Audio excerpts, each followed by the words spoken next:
Shalom Bapak Ibu Saudara. Hari ini kita akan merenungkan satu bagian firman Tuhan dari Mazmur nomor yang ke-13. Dan yang saya beri judul, Berapa Lama Lagi Ya Tuhan.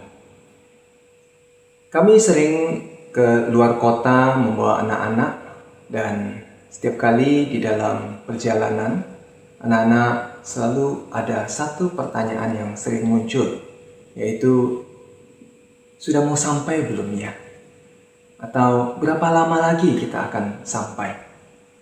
Padahal perjalanan yang kami tempuh hanya dari Pontianak ke Singkawang saja, sekitar 3 jam paling lama. Nah, maka dari itu suatu kali ketika kami akan berangkat ke tempat yang lebih jauh, kami akan ke Kuching, dan perjalanan sekitar 3 kali lipat.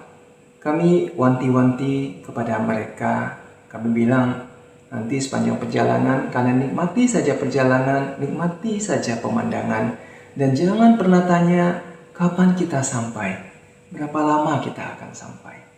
Dan memang betul, di sepanjang jalan mereka tidak tanya pertanyaan itu, tapi mereka ganti dengan "Are we there yet?" Atau mereka bilang "Beto mangho." Nah, begitulah anak-anak.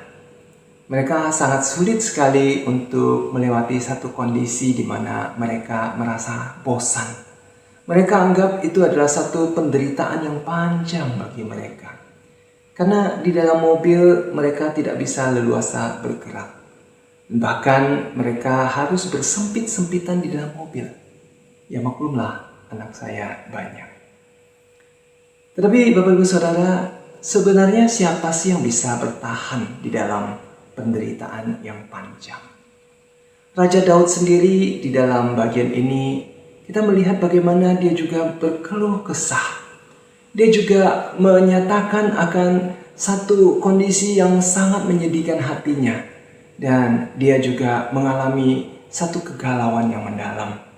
Dan ini adalah satu kondisi di mana dia cukup lama di dalam sebuah pelarian dari anaknya Absalom. Dia terus-menerus dikejar-kejar. Dan di dalam kondisi ini bahkan Daud 4 kali dia berseru kepada Tuhan dan berkata, "Berapa lama lagi ya Tuhan? Berapa lama lagi? Berapa lama lagi? Berapa lama lagi?" Dalam kondisi ini Daud mungkin merasa bahwa Tuhan tidak bersama dia, bahwa Tuhan seolah tidak hadir. Tapi apakah betul Tuhan tidak ada? Tentu tidak. Maka ketika Daud dia sudah bisa menyadari akan kondisinya, dia tahu bahwa ada satu hal yang dia bisa lakukan, yaitu dia bisa berseru dan berdoa kepada Tuhan.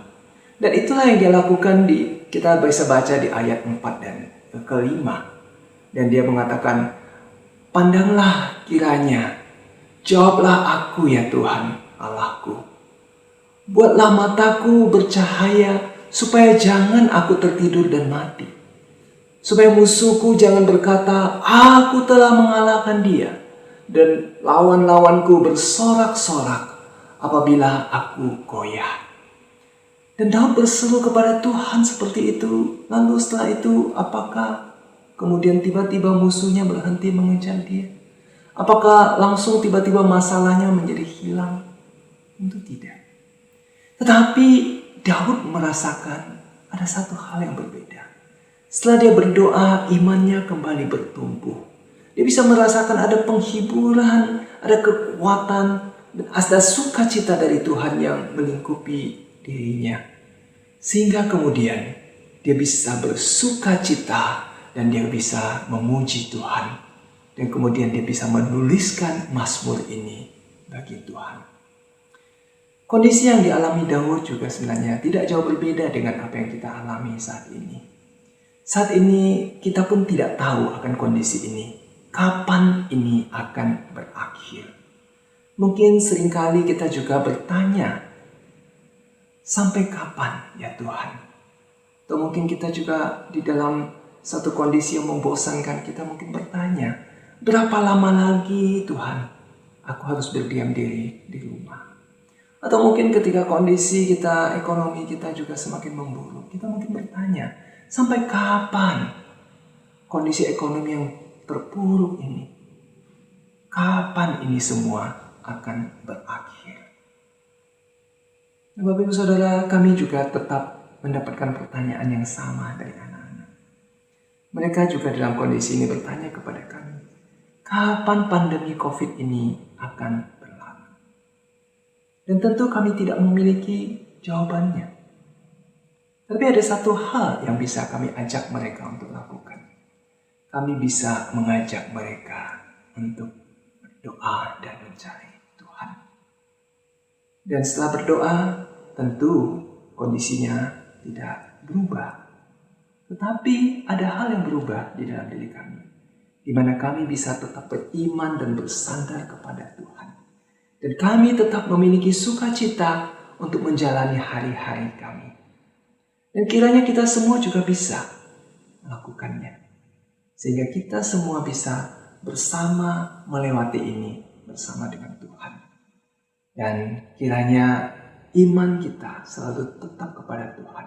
Kita terus memiliki pengharapan di dalam Tuhan. Sehingga kasih yang melimpah dari Tuhan kiranya juga boleh tetap memberkati dan menyertai kita. Amin.